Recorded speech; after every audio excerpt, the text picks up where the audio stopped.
Hey everybody, it's time for the 5th installment of this Q&A series. As always, if you have a question you'd like me to answer next time, please leave it in the comment section below, and then be sure to subscribe to the channel so you'll know when that video comes out. In the meantime, let's get right into this latest batch of questions. Camille Trzanowski asks, is there a bare minimum age for any race to be a Green Lantern? Because we have characters like Aricia in the main canon and Tai Pham in Legacy who both join the Corps as teenagers. Also, aside from Ganthet and Sade, we don't know how the other Guardians view recruiting teens. Also, if you could send Green Lantern rings to the multiverse, but it only chooses people whose willpower is more like Jessica's, with their willpower being overshadowed by their anxieties and inner demons, who would you pick? My pick would have been Shinji Ikari from Evangelion because of his brief signs of complete fearlessness like Jessica shows. Other than Ty's origin, the only time I remember it ever coming up is with Somar Lee. The Guardians really weren't prepared for someone that young and innocent to get a ring, though interestingly they weren't willing to take the ring away. Instead, Ganthet and Sade decide to take Somar Lee off of active duty until she's ready, and Sade does mention that they should probably put some age restrictions on recruitment. It's still not crystal clear how the rings choose people, how much of it is AI driven, and how much of it is guided by someone like Mogo. But apparently this doesn't happen very often, which likely means that Somar Lee just has a lot of potential that the system recognized. As for the second part, if I wanted to give a ring to someone with a similar struggle to Jessica, I'd have to go with Futaba Sakura from Persona 5. She blames herself for the death of a loved one and became a shut-in whose only human interaction for years had been with a single family member. And just like Jessica, Futaba gains access to a power that's based entirely on the strengths and weaknesses of her own heart, and has to literally engage with her inner demons before re-entering society. And even then, it's a gradual process. If you haven't played Persona 5, I highly recommend it. It's a prime example of why I love video games. An Anomaly wants to know who wins, the Phantom Ring or the Universal Ring. Both function similarly with their own specific abilities so that they're almost evenly matched. Yeah, there's really no difference other than the fact that the Phantom Ring is in continuity while the Universal Ring isn't. Any fight would have to come down to who's wearing them. An Anomaly also wants to know, what specific attributes would I change about any of the Corps? Like the Reds having their hearts be replaced by the rings, or the Indigos being almost brainwashed. For example, I would make it so the Sinestro Corps ring tests its wielder to face their own fears to unlock the full capabilities of the ring. It would be interesting to see the Orange Ring provide an intense amount of focus. Instead of general greed, you are after one specific thing and nothing will stop you until you have all of it. And maybe once you have it, the ring moves on and finds someone else. I think that could make the Orange Lantern scary again, and turn anyone wearing that ring into an unstoppable force with a specific goal. Trevor Smith asks, in your opinion, what is the most creative use of a power ring that you've seen? That made sense, no Silver Age stuff. I'm going to say everything that happened in the storyline Green Lantern's Circle of Fire. Basically what happens is that Kyle's ring starts tapping into his subconscious mind without him realizing it, creating an entire group of people based on Kyle's thoughts, regrets, and memories. They're so realistic that nobody can tell the difference, even Kyle. I love the thought of the ring tapping into your subconscious if you're not careful. Having to constantly watch out for that adds an extra layer of complexity to using a ring safely and correctly, and has the potential to really complicate any attempts to maintain a secret identity. Trevor Smith also says, in the Star Trek Green Lantern crossover, Ganthet initiates something called the Last Light Protocol to send 7 power rings, one of each main color, to another universe in the worst case scenario of a universe-ending threat. If you were to write a crossover story with this concept, what universe would you send the rings to, and who do you believe the rings would choose as new lanterns?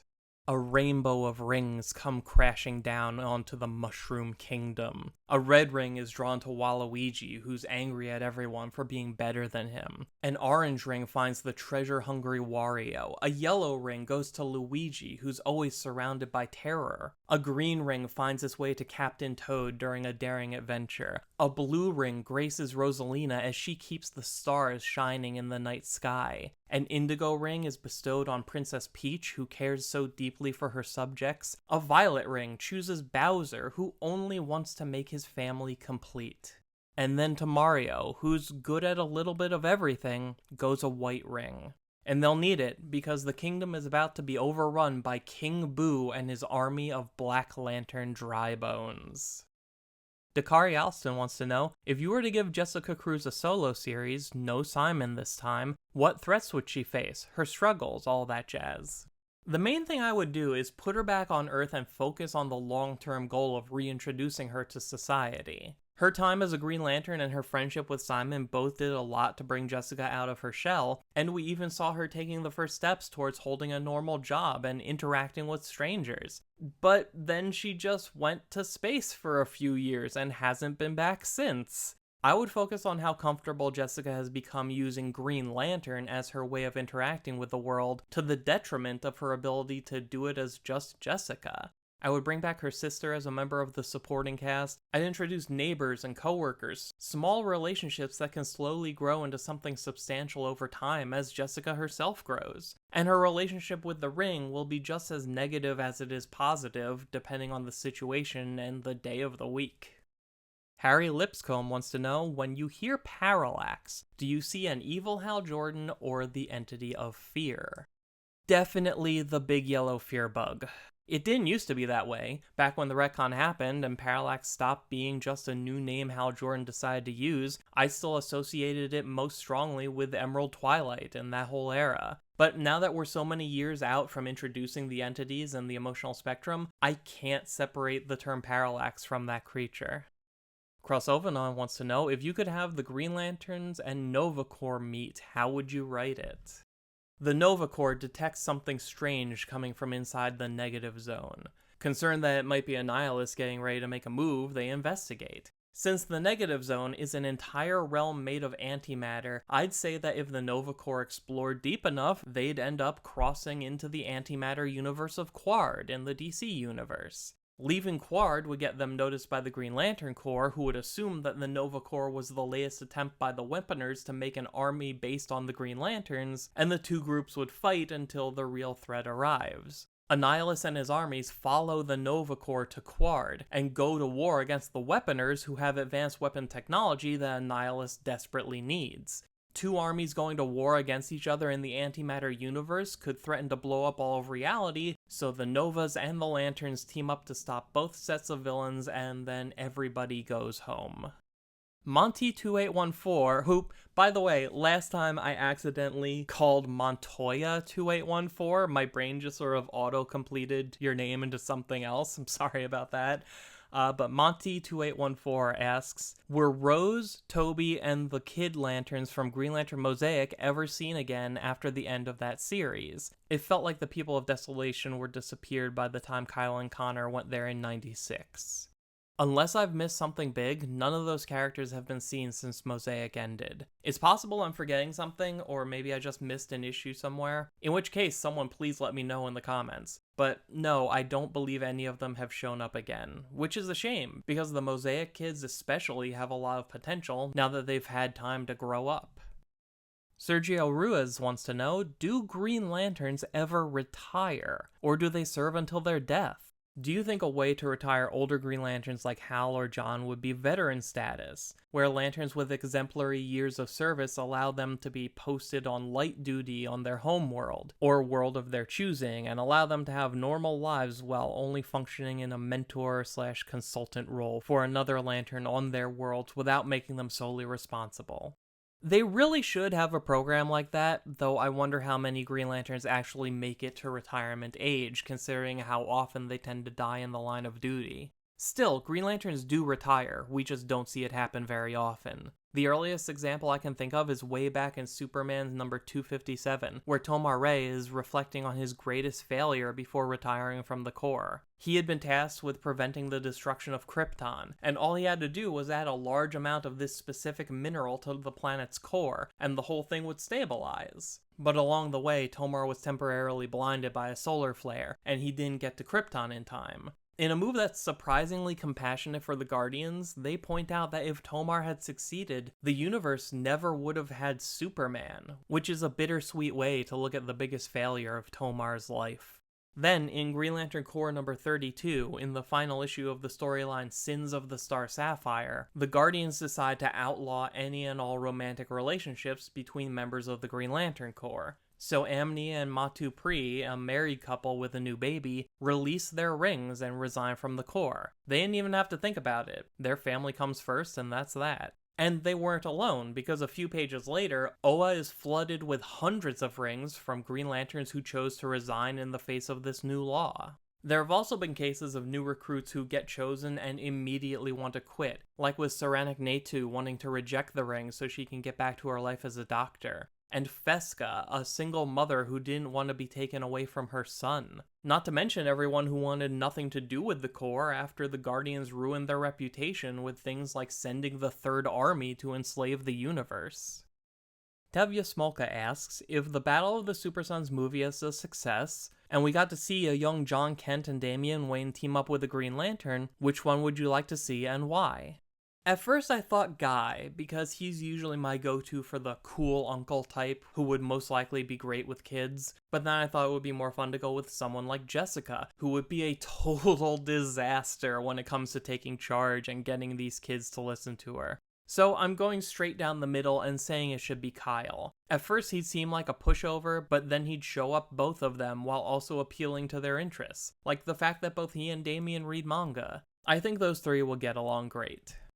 Tevya Smolka also wants to know, if you were able to make a new Lantern Corps or bring back the other Lantern Corps, which characters would lead the Corps and why? So, one of the only meaningful pieces of information to come from the Justice League vs. Legion of Superheroes miniseries is the fact that the Elders of Oa are so pleased with Kal-El-Lor's performance as a Gold Lantern that they're now going to build an entire Gold Lantern Corps. And if we're going to get a whole new Lantern Corps in the 31st century, I'd love to see them recruit the Legion-era characters that are already tied to Green Lantern. There's obviously Kal-El-Lor, the current Gold Lantern, but there's also Carrie Wren, Kyle Rayner's descendant who only ever appeared in one story. Another interesting addition could be Professor Harmonia Lee, an immortal scientist who actively hates the Guardians. They attempted to recruit her once, and she turned it down because she didn't want any part of their plans. But when you think about the fact that we don't even know if the Elders of Oa are the same beings as the Guardians we know today, and the fact that she may be able to steer this new Corps in the right direction from the inside if she were to join, I think there's a lot of potential to having someone so openly hostile towards the Guardians join your brand new Lantern Corps. Also, Rond Vidar, because you can't have a team of Legion-era Lanterns without him. Now, the obvious problem is that all of the characters I just named are from different timelines or different universes or are currently dead. But you know what? The Legion travels through time and dimensions constantly, and that's on top of how often superheroes come back to life, so I really don't think any of that's an issue. Also, I just remembered that Mogo is still alive in the 853rd century, so let Mogo be a Gold Lantern for a while too. Cyrus Burton says, I would love a video about the new JSA series if you have time. I want your thoughts on how crucial the original Jeff Johns JSA is to the new series. Also, is the new one a good place to jump into the JSA? If not, what is? If you want a good jumping on point for the JSA, you really can't do much better than JSA number 1 from 1999. Just follow that series straight on through and you'll see pretty much everything that brought the Justice Society out of obscurity and cemented them as one of the greatest superhero teams in all of comics. As for the new series that just started, it's not quite as friendly to newcomers. After reading both the New Golden Age one-shot and the first issue of this new Justice Society of America book, I could definitely see this being confusing for new readers that aren't already familiar with the JSA. This is a time travel story that bounces back and forth across the entire existence of the Justice Society, from 1940 to 3001 and everything in between. And along the way, we're seeing every incarnation of the team that's ever existed, including several brand new versions of the JSA that were created for this story, as well as a whole bunch of brand new characters that were just retconned into the Golden Age. It's a lot to keep straight, and I honestly don't know how much it would help to have prior knowledge of the JSA's actual publication history, since at least half of what's in this story so far is brand new. It probably wouldn't hurt to have read the 1999 series before going into this new one, but that'll likely only get you so far.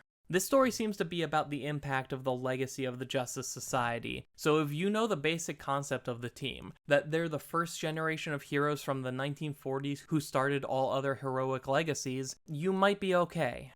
All that said, I'm still optimistic about this new Justice Society book. If there's one thing that Geoff Johns is great at writing, it's the JSA, and I say that as someone who loves his Green Lantern run. I'll definitely be making a video or two about this new series at some point. I just want to wait a little bit for more issues to come out to see what there is to really dig into. But yeah, overall, this book is still something that I'm looking forward to reading, and hopefully it turns out to be something that you can enjoy too. Either way, we'll figure it all out together. Juan Martinez asks, what do you think of the possibility of ever making a lantern that has a physical disability? While there are great heroes like Daredevil, when it comes to physical disabilities, there's not much representation. Personally, Charles Xavier has never been interesting to me, and DC gave Barbara the ability to walk again, which kinda reversed the significance of her being Oracle and still helping Batman fight crime. Recently, Marvel attempted to make a Spider-Verse character that was also disabled, but it was ridiculed by the internet. As someone with a disability, I would love to have more heroes reflect the community. Considering the fact that Green Lanterns literally come in all different shapes and sizes and from all walks of life, I don't think it would be too far-fetched. The power set is also very versatile. I would like to hear your thoughts on this. Yeah, there's literally no reason not to. A Green Lantern's powers have nothing at all to do with their bodies. It's all in their minds, so a physical disability shouldn't stop them from being a powerful Green Lantern. I suppose you could argue that the Corps is a military organization and it would be safer to only recruit the most able-bodied candidates, but all of those restrictions are made up anyway, and there's no reason why the Super Space Army has to be run like armies in the real world, especially when each recruit can fly and make nuke-proof force fields to protect themselves. We have seen the Green Lantern Corps play around with this idea a little bit in the past. Boudica lost her hand in Emerald Twilight, and then later made a construct hand to replace it, but it would disappear whenever her ring ran out of power. That actually inspired Saranic Natu to start implementing construct prosthetics for lanterns wounded in battle. Druck also lost an arm in battle but never got it replaced. So there are examples of Green Lanterns with physical disabilities, but nothing too recent and nobody from Earth. Unless you count John Stewart being in a wheelchair after the Dark Stars fell, but that's another case of them pulling an Oracle and letting him regain the ability to walk eventually. We've got a few here from Death Alchemist who wants to know, we got an ultraviolet core, what about an infrared core for shits and giggles? Sure, the more the merrier. As long as they've got a good idea to build on, I say go for it.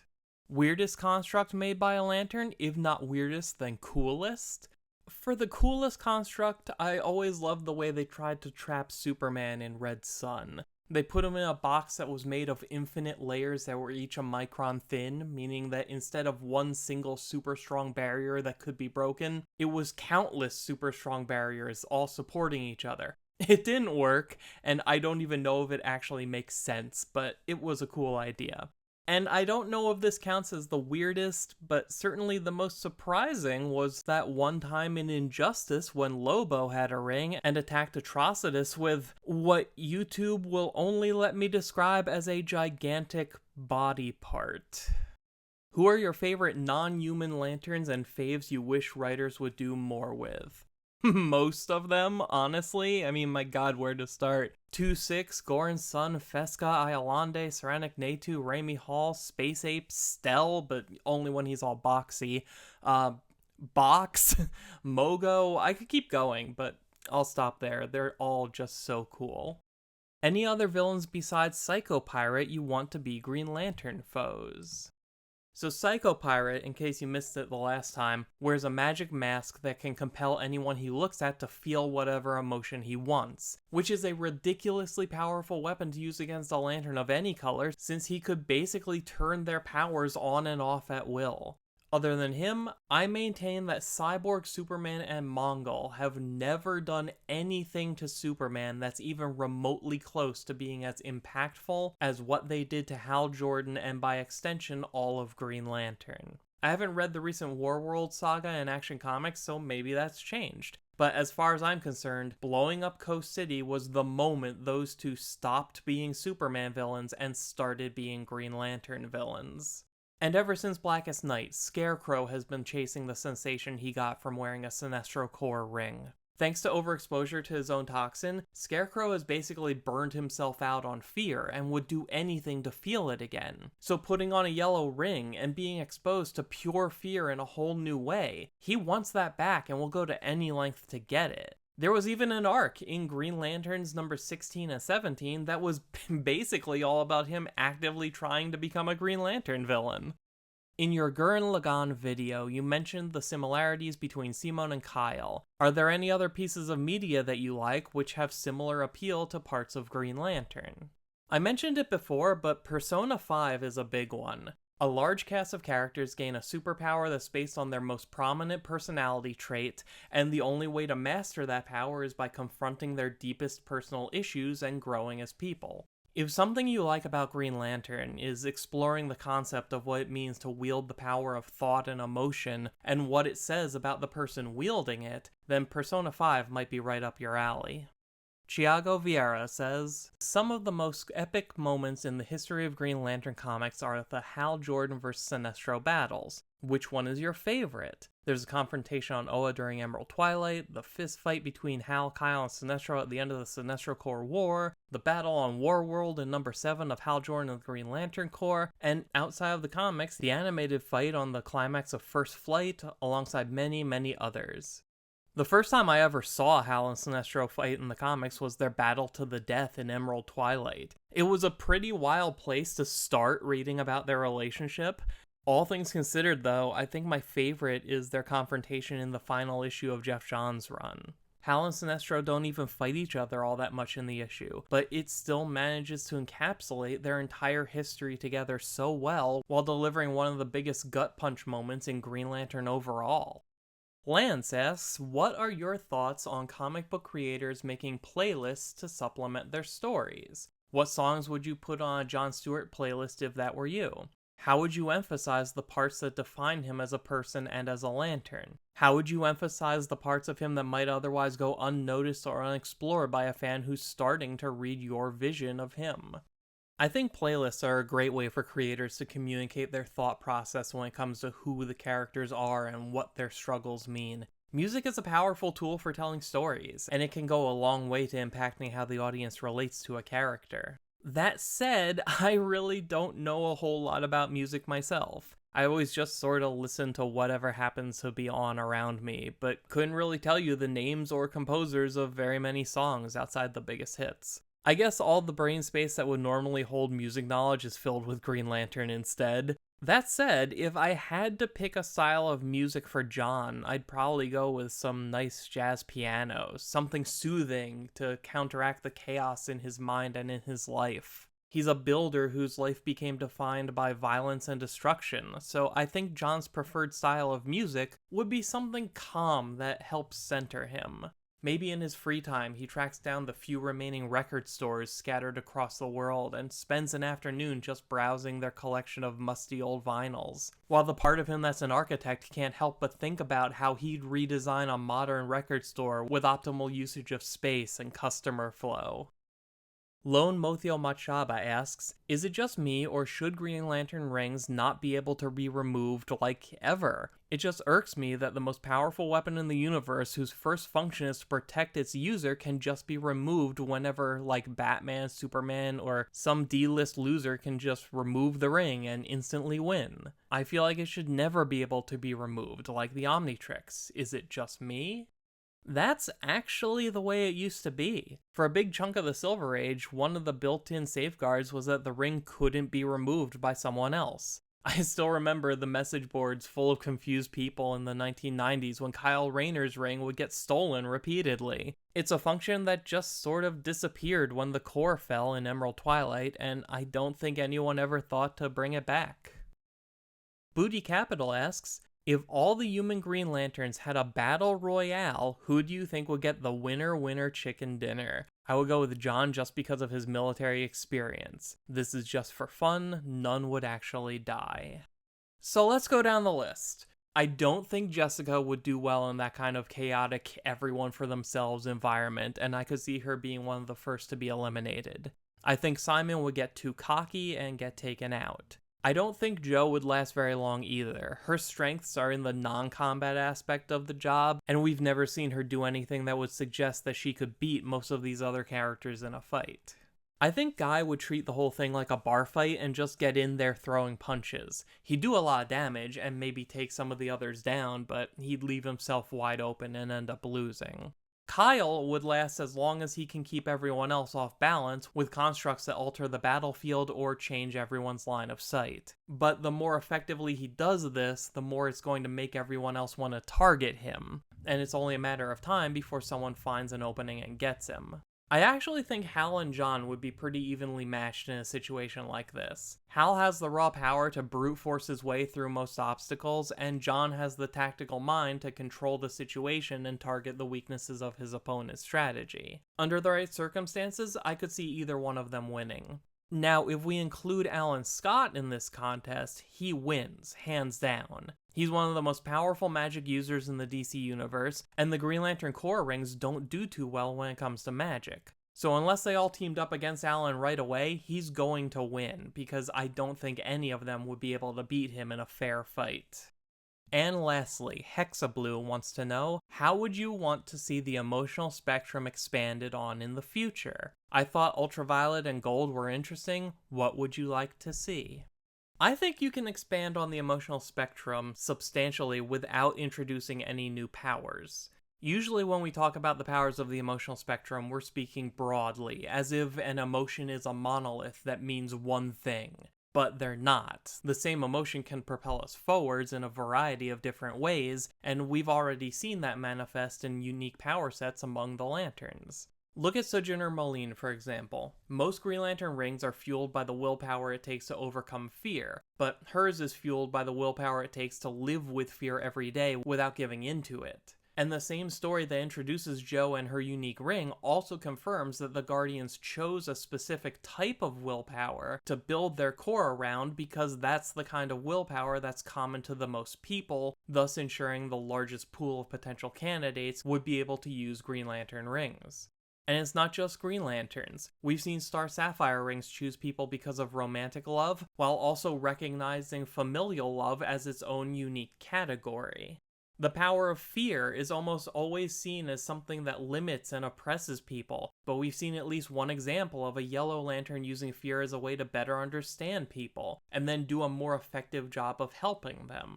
There's so much more you can do with the emotional spectrum just by thinking more deeply about what these emotions mean.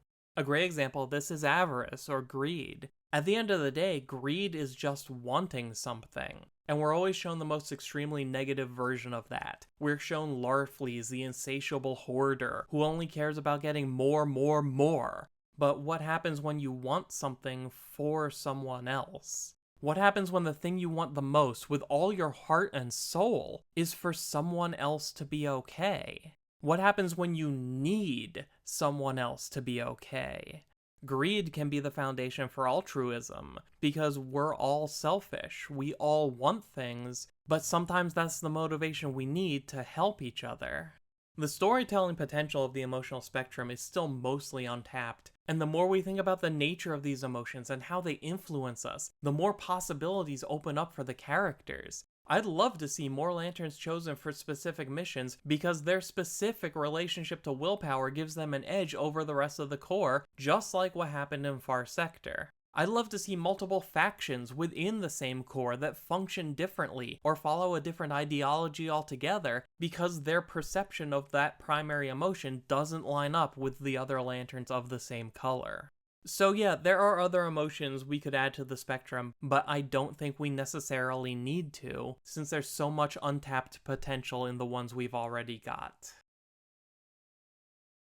And that's it! Once again, all questions have been answered. If there's something you'd like to ask, leave it in the comments section below this video, and I'll answer it when we eventually do a 6th one of these. And to make sure you see that video when it comes out, please subscribe to the channel so you can avoid missing out.